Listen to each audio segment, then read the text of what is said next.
आज जी परिस्थिती आहे ह्या सगळ्या राजकीय आव्हानं कदाचित राजकीय पक्ष म्हणून तुमच्यासमोर पण असतील, पण ह्याही पलीकडे जाऊन तुम्ही आत्ता राष्ट्रवादी काँग्रेस आणि राष्ट्रवादी काँग्रेस शरद पवार हे दोन्ही एकत्र इकडे आलेत.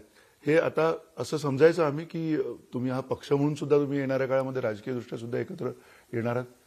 आता अनेक लोक 29 महानगरपालिकेमध्ये कुठेही अर्थार्थी संबंध नसणारे पण त्यांनी युती केलेली ते लढतायत ना.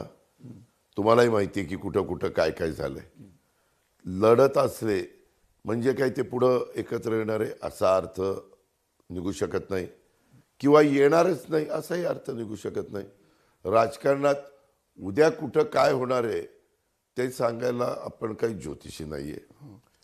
त्याच्यामुळं आजच्या घडीला आम्ही ही महानगरपालिकेची निवडणूक 15 तारखेपर्यंत मताची विभागणी न होता आपण दिलेले उमेदवार किंवा जिथं झालेल्या युती किंवा आघाड्या असतील त्यांचे उमेदवार निवडून आणण्याचं काम करणे एवढा एकलमी कार्यक्रम सध्या सगळ्यांच्या समोर आहे आणि त्या कार्यक्रम पार पाडायचा प्रयत्न सगळे. अस्तित्वाची लढाई तुमच्यासाठी ही अस्तित्वाची लढाई. जर तुम्ही ज्या पद्धतीने एकत्र येत आहे, दोन पक्ष विरोधी पक्षात बसलेले पक्षांना बरोबर घेऊन तुम्ही पुण्यामध्ये एकत्र आहात. मी तुम्हाला पुन्हा पुन्हा तेच सांगतोय, ही अस्तित्वाची नाही, इथले स्थानिक प्रश्न लक्षामध्ये घेऊन वेगवेगळ्या आघाड्यांनी युत्या झालेल्या आहेत. तुमचा प्रतिस्पर्धी पक्ष कुठला आहे? पुण्यामध्ये तुमचा प्रतिस्पर्धी पक्ष भाजप आहे.